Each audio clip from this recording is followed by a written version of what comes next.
Unas dramáticas imágenes muestran un caos total. Había un grupo de personas saliendo del avión.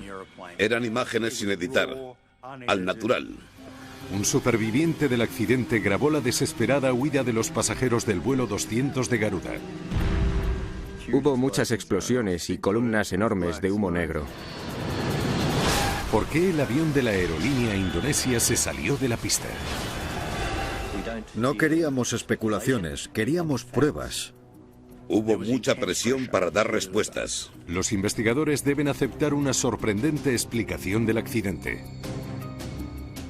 Es muy difícil de entender. Volvamos, comandante, volvamos. Nunca había oído algo así.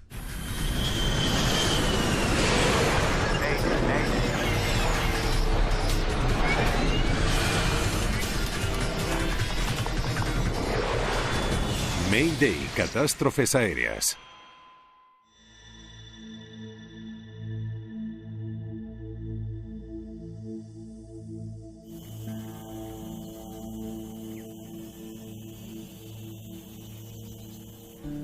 Empeño mortal. Primera hora de la mañana en la isla indonesia de Java. Aquí Garuda 200. ¿Permiso para aterrizar? Garuda 200, despejado para descenso en pista 09. Viento superficial tranquilo. Visibilidad 8 kilómetros. Un Boeing 737 sobrevuela el aeropuerto. Recibido, pista 09. Viento tranquilo. Visibilidad 8 kilómetros. 8.200 metros. 8.200. Los pilotos del vuelo 200 de Garuda se preparan para aterrizar. Repasemos la lista de comprobación de aterrizaje. Luces de aterrizaje encendidas. Frecuencias de aproximación comprobadas. Indonesia está formada por 18.300 islas, por lo que los vuelos aéreos son muy importantes. Garuda es una aerolínea esencial en la infraestructura aérea.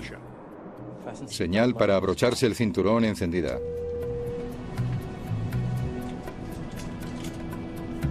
Hay 133 pasajeros a bordo. Están a punto de terminar un viaje corto desde la capital indonesia, Yakarta, a la ciudad de Yogyakarta, a 500 kilómetros. La mayoría de los pasajeros son indonesios, pero también hay un grupo de periodistas australianos. Están cubriendo la visita oficial del ministro de Asuntos Exteriores australiano que viaja en otro avión. La relación entre Australia e Indonesia suele ser tensa, por lo que siempre que un ministro o jefe de Estado visita uno de esos dos países, hay un gran interés por parte de los medios de comunicación y le sigue un gran contingente de periodistas.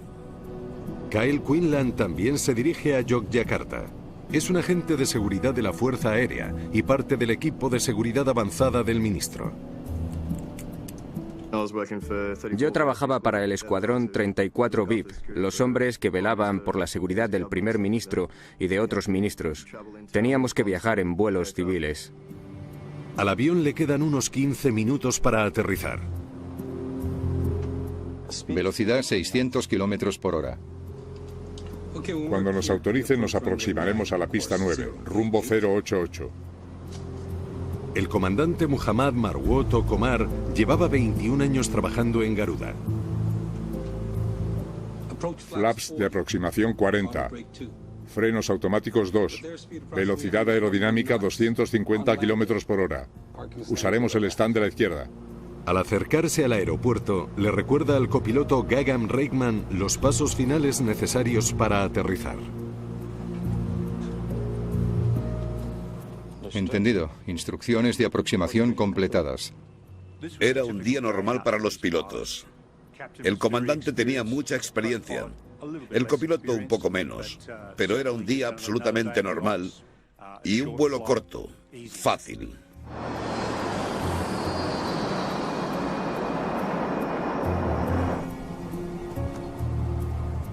Basta de vaguear, hay que activarse.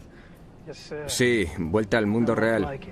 Para Quinlan, el vuelo era un gratificante descanso tras unos días frenéticos. Habíamos trabajado durante 16 horas el día anterior, habíamos dormido unas 3 horas, por lo que cuando me senté en el avión lo agradecí y me relajé. Sabía que cuando volviera a tierra firme tenía que seguir trabajando.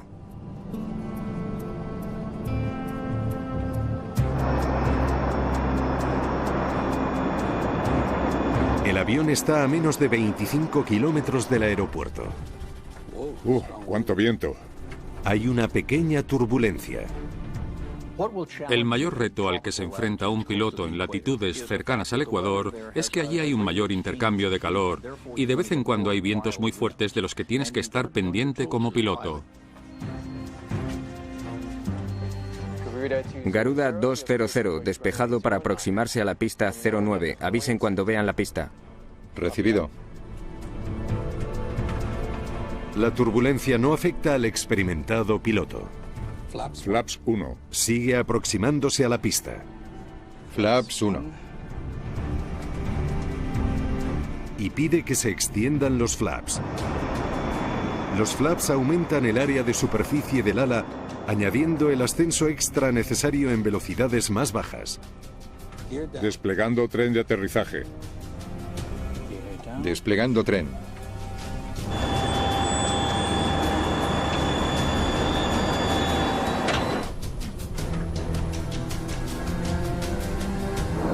Ya están a menos de 900 metros por encima de la pista. Flaps 15. En ese momento en el que intentas reducir la velocidad de un avión tan grande y tienes que configurar los flaps y el tren de aterrizaje, eres un poco vulnerable. Al descender el avión, Quinlan empieza a sentirse incómodo. Su experiencia en el aire le avisa de que algo no va bien. Cuando viajas tanto en avión eres más consciente de lo que te rodea. Cuando empezamos a descender, pensé que no debíamos estar a tanta altura para la velocidad que llevábamos. Pasa algo.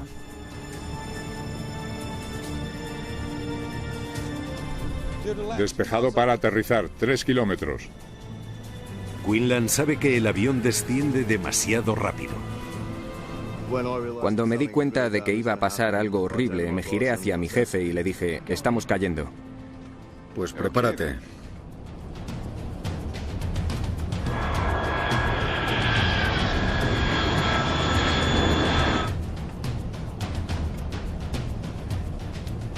¿Qué podíamos hacer? Estábamos atrapados en el avión. Lo único que podíamos hacer era apretarnos el cinturón, esperar y confiar en que fuéramos a sobrevivir. Elévense. Tierra. Volvamos, comandante. Volvamos. Tierra. Tierra. Elévense.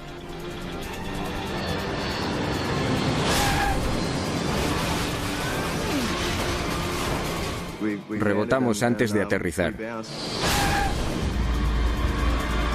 La segunda vez que el avión rebota, el caos es total. Recuerdo que solo pensé, hay que esperar, espera.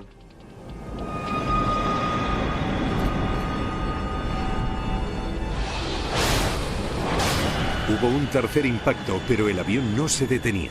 El suelo del avión estaba destrozado, oía las alas, los motores, todo.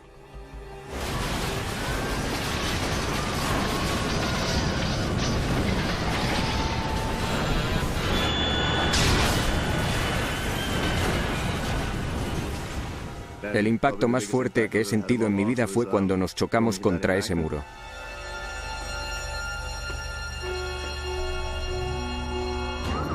Los servicios de emergencia se dirigen inmediatamente al lugar del accidente, pero el 737 se ha salido de la pista y ha aterrizado en un pantanoso arrozal. Acercar los vehículos hasta allí no será fácil.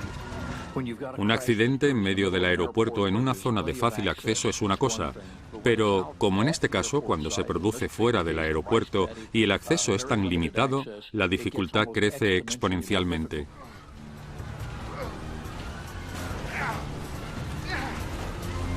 Muchos pasajeros están gravemente heridos y el fuego se expande rápido.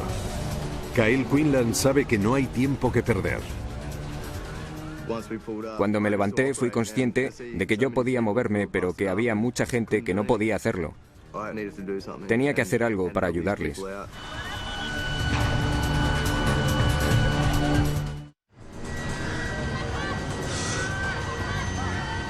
Kyle Quinlan lucha por salir de los incendiados restos del vuelo 200 de Garuda. El fuego le bloquea la salida más cercana.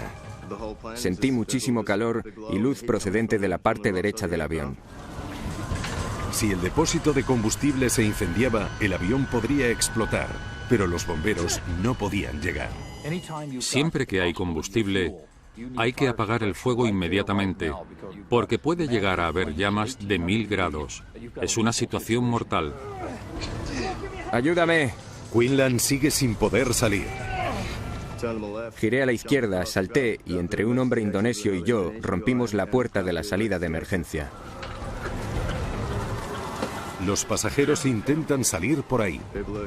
Se pisaban los unos a los otros. Fue una escena dantesca. Señor, tiene que salir ya. El sargento de Quinlan, Michael Hutton, no puede salir del avión sin ayuda. Estaba inconsciente. Recuperaba y perdía la consciencia por momentos, por lo que le cogí. Saltamos por el ala izquierda y acabamos en un arrozal. El agua nos llegaba hasta casi la rodilla. A unos 100 metros del avión había una cabaña. Cogí a mi jefe y me fui para allá. Estoy bien, pero no siento el brazo. Está a salvo. Le miré las heridas y vi que no eran muy graves. Le dije, aquí está a salvo, ahora vuelvo a por usted, tranquilo. Ahora vuelvo, ¿vale? Y volví al avión. El cámara independiente Weiyan Sukarda también ha conseguido salir del avión y enseguida empieza a grabar dramáticas imágenes de los segundos posteriores a la catástrofe. El cámara luchaba por respirar mientras grababa atónito lo que estaba ocurriendo a la vez que se alejaba del avión. Había un grupo de personas saliendo del avión. Eran imágenes sin editar, al natural, que te transportaban a ese momento y lugar.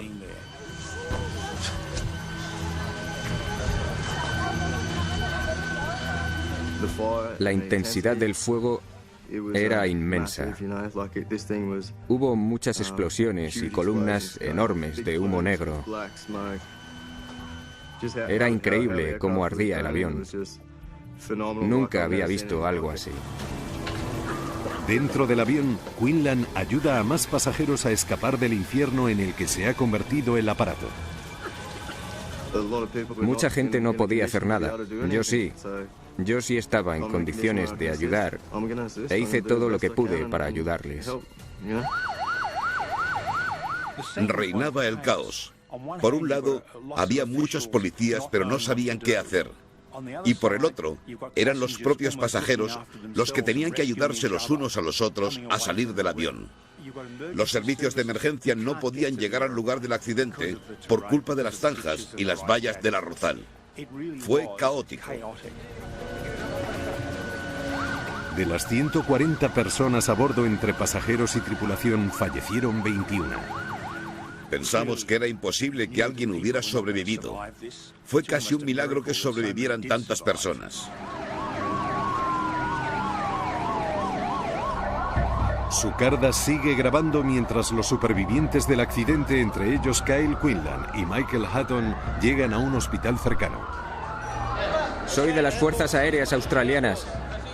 Había muchas camillas y gente por el suelo. Fue un gran shock para mí. Había demasiada gente. En pocas horas, las dramáticas imágenes de Sukarda dieron la vuelta al mundo. La respuesta de la gente fue estremecedora. Tuvo millones y millones de visitas en YouTube y las emitieron en cadenas de televisión en todo el mundo durante varios días después de la catástrofe. En el lugar del accidente, los investigadores del Comité Nacional de Seguridad en el Transporte de Indonesia, o NTSC, se enfrentan a la dificilísima tarea de averiguar qué falló. Los restos están esparcidos por toda la trayectoria mortal del avión, desde la pista de aterrizaje hasta el campo de arroz. Un avión es básicamente una cáscara de huevo de aluminio. Es muy fuerte cuando se usa como se tiene que usar. Pero si lo tiras al suelo a mucha velocidad, no se mantendrá de una sola pieza. Alan Stray, de la Oficina de Seguridad en el Transporte de Australia, se une a la investigación. ¿Qué tenemos por ahora? Teníamos que determinar dónde había tocado la pista, dónde había marcas, si había rebotado, si resbaló, cuáles eran los rasgos distintivos de la pista que nos ayudarían a crearnos una idea de lo que había pasado durante el accidente. Que todo el equipo venga a la pista 9. Stray sabe que los familiares de los fallecidos quieren respuestas ya. Como en el avión viajaban personas de tantas nacionalidades, algunas de ellas de hecho fallecieron, hubo mucha presión internacional. Los investigadores buscan pruebas que expliquen por qué el vuelo 200 de Garuda se salió de la pista y se estrelló. El impacto fue muy fuerte. Encuentran dispositivos y piezas rotas del tren de aterrizaje en la pista, una muestra clara de que el avión se estrelló con una fuerza inusual. Que la rueda frontal se partiera indicaba que la fuerza del impacto había sido enorme. También quedó claro que el avión golpeó la pista más de una vez. Aquí hay más marcas. El objetivo de caminar por el lugar del accidente es determinar la secuencia de los acontecimientos. Aquí se produjo el primer impacto, pero hay que tener mucho cuidado para no alterar cualquier posible prueba. 1, 2, 3, y luego se salió de la pista. Todos estábamos muy intrigados. Queríamos saber por qué había rebotado el avión. Un momento. La ubicación de las marcas del primer impacto da a los investigadores una pista crucial. ¿A cuánto están del final de la pista? 860 metros. Es más de un tercio de la pista. No tocó tierra hasta que había avanzado mucho sobre la pista. La distancia entre las marcas del primer impacto y el final de la pista nos dio mucho que pensar a los investigadores. Veamos, avanzó mucho, impactó con fuerza y resbaló. Recopilad toda la información del tiempo que podáis. Enseguida pensamos que podía tratarse de un problema meteorológico, una corriente descendente, un fuerte viento de cola. Stray cree que una cizalladura podría explicarlo. Así y así. Las cizalladuras pueden provocar violentas corrientes de aire ascendentes y descendentes imposibles de atravesar. Cerca del suelo pueden ser mortales. Sobre todo en esta era de tantos cambios climáticos, hay cada vez más vientos fuertes, más corrientes delanteras y ráfagas de aire descendente, incluso microrráfagas. Los investigadores preguntan a los controladores por el tiempo que hacía cuando los pilotos descendían hacia el aeropuerto. Mirad, no había vientos superficiales. Los datos meteorológicos muestran que sí había vientos fuertes a mucha altitud. Pero el viento sobre la pista estaba tranquilo. No hay indicios de ninguna corriente de aire que pudiera estrellar el avión. Ese viento se disipó enseguida y los pilotos tuvieron mucho tiempo para estabilizar el avión a 30 metros de altura. La policía indonesia abre una investigación penal sobre el accidente. Y llaman al comandante para interrogarle. Pero esta decisión tendrá consecuencias desafortunadas para los investigadores. No tengo nada más que decir. Lo siento. En los casos en los que la investigación acaba yendo por vía penal, sobre todo si es así desde el principio y hay policías y abogados de por medio, Lo hicimos todo como debíamos. eso puede intimidar a los implicados y hacer que no cooperen eficazmente con los investigadores. Con los pilotos como sospechosos penales y reacios a hablar, los investigadores deben buscar otras pistas. Ahora la prioridad es descargar los datos de las cajas negras del avión. Los investigadores las encuentran enseguida y las mandan para que las analicen. Vale, Llevároslas al laboratorio. Las cajas negras son importantísimas. Es vital conseguir de ellas la máxima información y lo antes posible, porque eso podría dirigir el rumbo de la investigación. Sin los datos, se acabó. Mientras tanto, los investigadores centran su atención en el lugar del accidente. Cada detalle podría ser una pista. Lo que quiero saber es por qué no pararon al final de la pista. La investigación se centró al principio en el primer punto de contacto con la pista y la distancia que quedaba de la misma. ¿Es el mapa de la pista? Quizá el avión se pasara de largo y no tuviera suficiente pista para parar con seguridad. Incluso en una pista de 3 o 4 kilómetros hay un límite pasado el cual ya no se puede aterrizar. Tocó aquí, a 860 metros del final de la pista.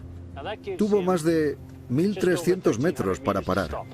Las pistas de Yogyakarta son más cortas que las de muchos otros aeropuertos internacionales, pero aunque los pilotos tocaran tarde el suelo, Stray calcula que tenían espacio suficiente para detener el avión.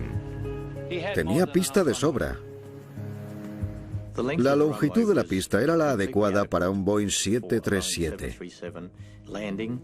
Los investigadores deben ahondar aún más. Tenemos que saber por qué no disminuyó la velocidad cuando estaba en tierra. Hay que mirarlo todo detenidamente. Comenzaron un meticuloso análisis de los principales sistemas mecánicos del 737, sobre todo de los diseñados para que el avión reduzca su velocidad y se detenga al aterrizar: frenos, deflectores e inversores de empuje. ¿Hubo un fallo mecánico? Teniendo en cuenta el rendimiento del avión, ¿era físicamente posible que se detuviera? El detallado análisis de los sistemas mecánicos del avión aportó un posible hallazgo. Creo que tenemos algo.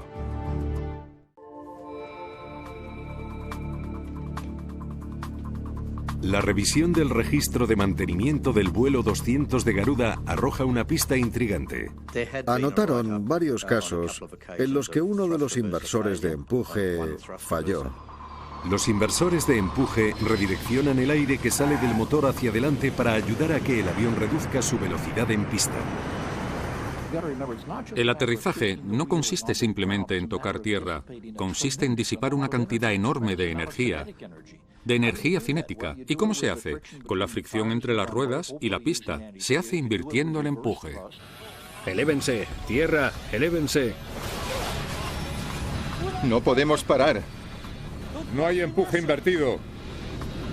Los investigadores se preguntan si un averiado inversor de empuje podría explicar por qué no pudieron parar antes de salirse de la pista. ¡Frena!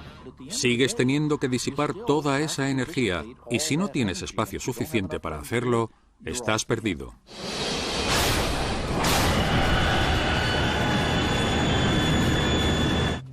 Pero es otro callejón sin salida.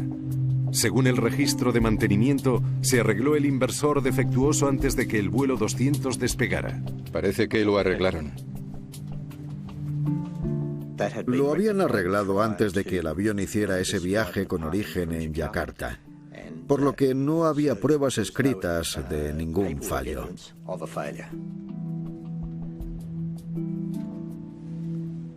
Los investigadores necesitan otra pista. No queríamos especulaciones, queríamos pruebas. Pero las pruebas por ahora son limitadas. El 737 acabó sobre un arrozal tras estrellarse contra el suelo y salirse de la pista. La pregunta es, ¿por qué? ¿Estaba bien configurado el avión? Puede que hubiera algún fallo en los flaps de las alas en los que los pilotos confían para aterrizar. El sistema de flaps en un avión moderno, como el 737, crea una mayor subida. Eso significa que ahora podemos aterrizar o despegar con una velocidad menor y más segura. El equipo inspecciona los actuadores mecánicos que mueven los flaps.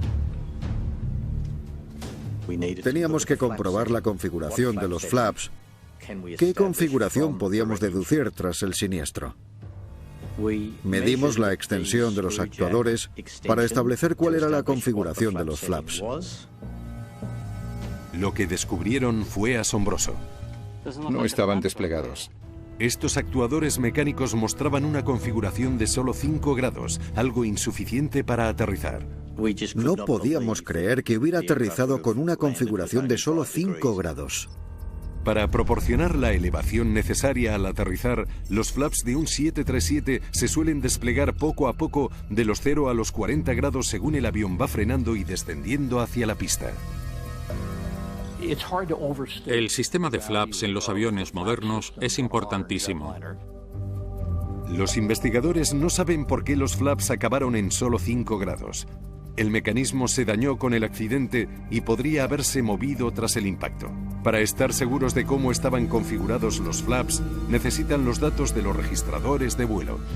Necesitamos los datos de las cajas negras. Algunos de esos datos no se podrán descargar. Los técnicos australianos no han podido rescatar los datos de la grabadora de voz de cabina. Es un revés enorme. Sin acceso a la grabadora de voz de cabina, es muy difícil comprender qué les pasó a los pilotos. Desesperados por escuchar su contenido, se la mandan a su fabricante estadounidense con la esperanza de que sus expertos puedan recuperar la grabación. Llevamos la grabadora a la fábrica en la que la habían producido para que ellos descargaran los datos. Pero hay más suerte con la segunda caja negra, el registrador de datos de vuelo. Han logrado descargar toda su información. Obtuvimos información de la configuración de los flaps, la velocidad de la aproximación, el despliegue de los inversores de empuje y de la dinámica de la aproximación y del propio aterrizaje. Los datos revelan que el 737 descendía demasiado deprisa. Elévense, tierra. El vuelo 200 impactó contra el suelo a 400 kilómetros por hora, a 160 kilómetros por hora más de lo habitual. No podemos parar. Iban a muchísima velocidad para estar aproximándose a un aeropuerto para aterrizar. La velocidad del avión en el impacto era tan alta que rebotó 2 veces antes de acabar en el arrozal. La velocidad del avión en los momentos finales y en los impactos fue tan desmesurada que era imposible frenar. ¿Por qué los pilotos aterrizaron a una velocidad tan desorbitada? Ponme los datos de los flaps, por favor. Eso es. Los flaps estaban desplegados a 5 grados. Nunca a más de 5 grados. Los datos de vuelo confirman lo que sugerían los actuadores mecánicos. Los flaps del vuelo 200 estaban en una situación extraña, una que jamás se usa al aterrizar. No es un procedimiento operativo aterrizar con los flaps a 5 grados, a menos que estén atascados y no se puedan desplegar. Los investigadores cuentan con una alarmante posibilidad. El avión se estrelló porque los pilotos aterrizaron sin llevar a cabo uno de los pasos más importantes en cualquier aterrizaje. Escuchar que un 737 que ha tenido un accidente porque había avanzado demasiado sobre la pista y tenía los flaps configurados a 5 grados es muy inquietante. ¿Por qué los pilotos no configuraron los flaps correctamente? Mientras tanto, los medios de comunicación erosionan la confianza en la aerolínea Garuda Indonesia. El accidente afectó negativamente a la reputación de Garuda, pero ya habían tenido más problemas anteriormente. En 2002, el vuelo 421 de Garuda tuvo que amerizar en un pequeño río después de que ardieran sus 2 motores. Y en 1997, su vuelo 152 se estrelló contra un barranco. Fallecieron las 234 personas a bordo. El historial de Garuda en ese momento contaba con una serie de accidentes e incidentes en los que mucha gente había perdido la vida. Tras este último desastre, Garuda tiene prohibido aterrizar en cualquier aeropuerto de la Unión Europea.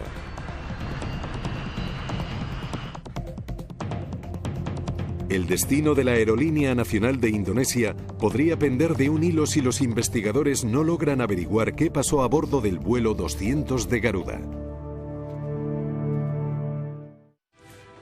Por fin. Tras una meticulosa recopilación de datos, los investigadores por fin pueden escuchar la grabadora de voz del vuelo 200 de Garuda. Afortunadamente, los especialistas del laboratorio eran profesionales muy tenaces y no se dieron por vencidos. ¿Lograrían los sonidos registrados arrojar algo de luz sobre las decisiones y acciones tomadas por los pilotos? Vamos a escucharlo. Cuando nos autoricen, nos aproximaremos a la pista 9. Los investigadores escuchan los planes de los pilotos para aterrizar. Lo que escuchas es la atmósfera, el tono, el ambiente que hay en la cabina de mando. Flaps de aproximación 40, frenos automáticos 2, velocidad aerodinámica 250 km por hora. Usaremos el stand de la izquierda. Sabían que necesitaban 40 grados para aterrizar, pero estaban a 5. ¿Qué pasaba? Instrucciones de aproximación completadas. Al principio, los pilotos no parecen preocupados. El capitán no parece estresado. Después, una primera pista muestra que algo iba mal.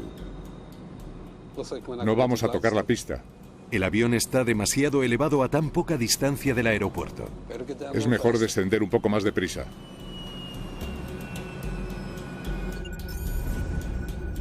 Para aterrizar suavemente, los aviones deben perder la suficiente altura y velocidad como para descender gradualmente y tocar la pista con un ángulo agudo. El vuelo 200 estaba mucho más elevado. Bien, está un poco por detrás, pero no debería ser un problema aún. Stray compara el descenso del vuelo 200 con la trayectoria del vuelo que deberían haber llevado. Es habitual estar por detrás en términos de desaceleración, sobre todo a la hora de descender. A veces vas demasiado rápido o alto y tienes que tomar una decisión. Le quedaba mucho para volver a la trayectoria adecuada. Comprueba velocidad. Flaps 15.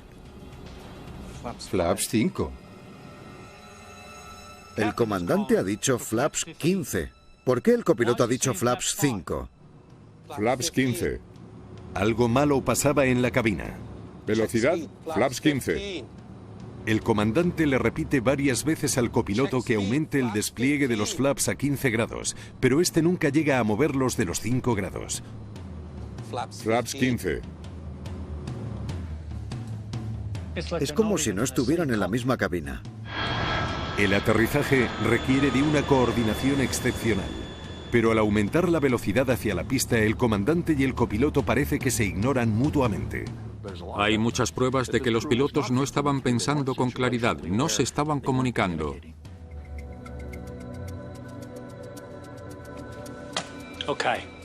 Vale, lo primero es lo primero. ¿Por qué el copiloto ignoró al comandante y dejó los flaps a 5 grados? Es muy desconcertante. Los pilotos pueden cometer errores, pero por eso siempre vuelan de dos en dos, para que uno corrija al otro. Elévense. Los investigadores creen que al ir a una velocidad tan elevada, el copiloto decidió no aumentar el despliegue de los flaps. Demasiado rápido para ponerlos a 15 grados. Los flaps se pueden dañar si la resistencia aerodinámica es excesiva. Cuando el piloto pidió desplegarlos a 15 grados, la velocidad era de 450 km por hora, demasiada para extenderlos más. Flaps 15. El avión se mueve tan deprisa que la resistencia al viento podría arrancar los flaps de las alas si estuvieran extendidos a más de 5 grados. Entiendo perfectamente por qué el copiloto no accedió a poner los flaps a 15 grados. Iban demasiado deprisa para extenderlos a más de 5. El copiloto lo hizo correctamente.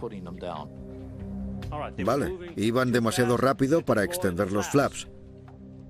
Pero ¿por qué no dijo nada el copiloto? ¿Por qué no le pidió al comandante que frenara? Uno de los problemas es que el copiloto no dijo por qué no había hecho caso y no había configurado los flaps a 15 grados. No se lo comunicó al comandante. Cuando examinas un caso así a posteriori, independientemente de la aerolínea o de la cultura de la tripulación, es evidente que el copiloto tenía que haber dicho: comandante, hay un problema, pero la impresión que daba es que el copiloto no sentía que pudiera expresar su opinión.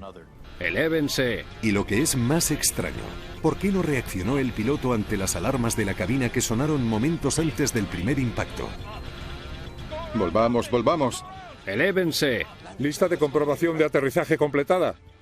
Elévense. Elévense. Es difícil ignorarlas. Suenan bastante. La alarma de proximidad al suelo es una señal clara que indica que se está volando peligrosamente bajo. Había 15 alarmas y avisos de proximidad al suelo durante los momentos finales del aterrizaje. Un piloto debería actuar inmediatamente, nada más oírlo. Elévense. En vez de abortar el aterrizaje, el piloto hace algo que deja perplejos a los investigadores. Volvamos, comandante, volvamos. ¿Lista de aterrizaje completada? Le pregunta al copiloto si han completado la lista de comprobación de aterrizaje. ¿Lista de comprobación de aterrizaje? Nunca había oído algo así. Cuando el copiloto le pidió al comandante dar la vuelta, este le preguntó si habían completado la lista de comprobación de aterrizaje. Había algo que no entendíamos. Estaba horrorizado. Era la peor gestión de recursos por parte de la tripulación que había visto jamás. Un piloto que ignora 15 alarmas, un piloto que ignora las súplicas de su copiloto para dar la vuelta y que aterriza a 150 kilómetros por hora más rápido de lo habitual. Era una atrocidad. Para los investigadores, las dudas seguían sin resolverse. ¿Por qué los pilotos siguieron adelante con un aterrizaje que estaba claramente destinado a ser una catástrofe?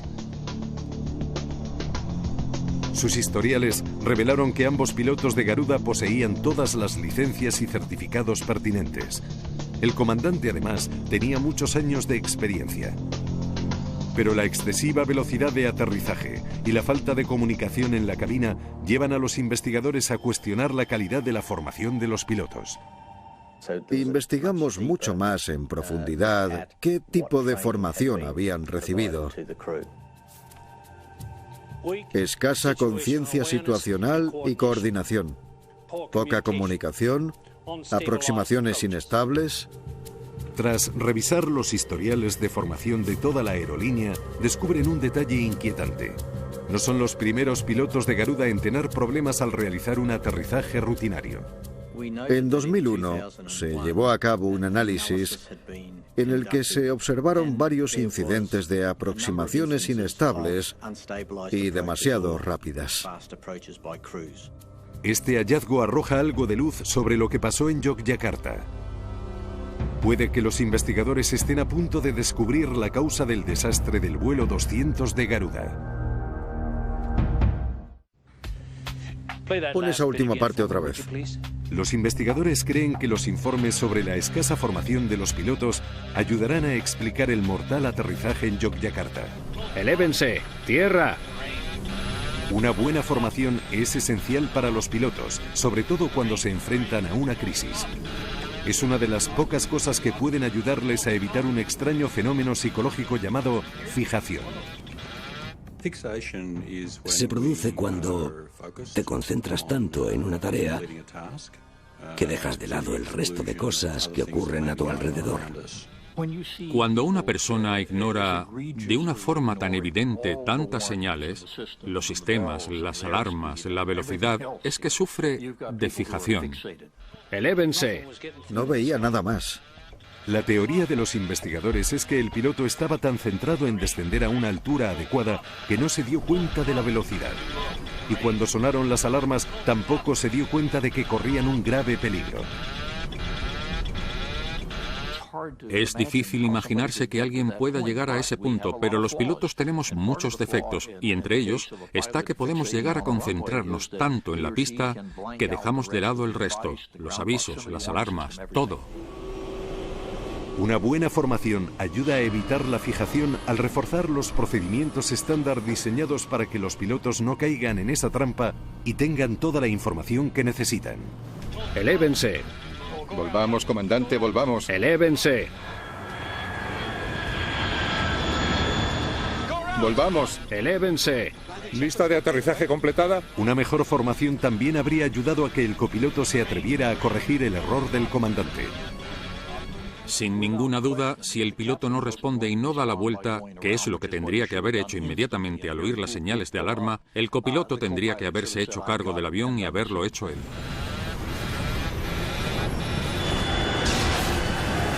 Al indagar más en las operaciones de la aerolínea, los investigadores descubren que hay otro factor que podría ayudar a explicar el catastrófico aterrizaje. ¿Incentivos por poco combustible?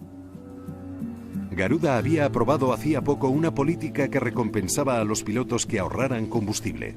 En este caso, era un bonus que se le daba a los que minimizaban la cantidad de combustible que utilizaban. Abortar un aterrizaje y dar la vuelta quema más combustible. Pero el comandante niega que lo hiciera para ahorrar combustible a costa de la seguridad de los pasajeros. En ningún momento excusó sus acciones culpando a la política de la empresa. En los 80 aprendimos que tenemos que introducirnos en la mente del piloto. Tenemos que intentar averiguar su estado de ánimo, haya sobrevivido o no. En este caso, su estado de ánimo tuvo que ser tan raro por culpa de la fijación que tenía por aterrizar, que es muy difícil imaginarse cómo un profesional de la aviación pudo llegar a eso. En 2008 el comandante Marwot Okomar fue declarado culpable de negligencia, pero se le revocó la condena tras una apelación cuando el Tribunal Superior de Justicia de Indonesia dictaminó que los fiscales no tenían pruebas suficientes en su contra. La opinión pública reaccionó a este accidente con horror. Sobre todo, según fueron haciéndose públicos los detalles de la actuación del piloto y el hecho de que ignorara las 15 alarmas y las numerosas súplicas del copiloto para dar la vuelta. Además, iba a 150 kilómetros más de los que debería al aterrizar. Todos estos elementos hicieron que fuera una operación un tanto extraña. En su informe final, los investigadores instaron a la aerolínea a eliminar la política de incentivos por combustible. No es una buena idea introducir algo que puede comprometer la seguridad solo para ahorrar gastos. El informe también pedía que se mejorara la formación de los pilotos. No podemos cambiar su comportamiento una vez que ya ha pasado, pero lo que sí podemos hacer es intentar cambiar esas condiciones que influyeron en su comportamiento para intentar impedir que pase de nuevo. Tras la catástrofe del vuelo 200 de Garuda, la aerolínea revisó la formación de los pilotos y los protocolos de seguridad. La prohibición de aterrizar en Europa se eliminó 2 años después del accidente. Y hoy en día, Garuda es una aerolínea más segura que nunca. El impacto de este accidente fue un auténtico punto de inflexión para Garuda. Hubo cambios en el departamento de operaciones, en el departamento de vuelos. Cambiaron todos los aspectos de la aerolínea. Pasó de ser una apestada de la industria a ser una compañía respetada. Pero para los supervivientes de la catástrofe, los recuerdos siguen siendo dolorosos. Tardé 3 días en recuperarme. Al principio muchísima adrenalina te recorre todo el cuerpo, pero cuando llegas a casa y te das cuenta de todo, es muy duro. Como reconocimiento a sus actos, otorgaron a Quinlan uno de los grandes honores de Australia, la Medalla a la Valentía. Menos mal que aún puedo caminar y que pude ayudar a la gente. Lo hice lo mejor que pude, aunque siempre te gustaría haber hecho algo más. Muchas personas perdieron la vida ese día. Algunas eran personas excepcionales. Nunca las olvidaremos. Espero no tener que volver a ver nunca algo así.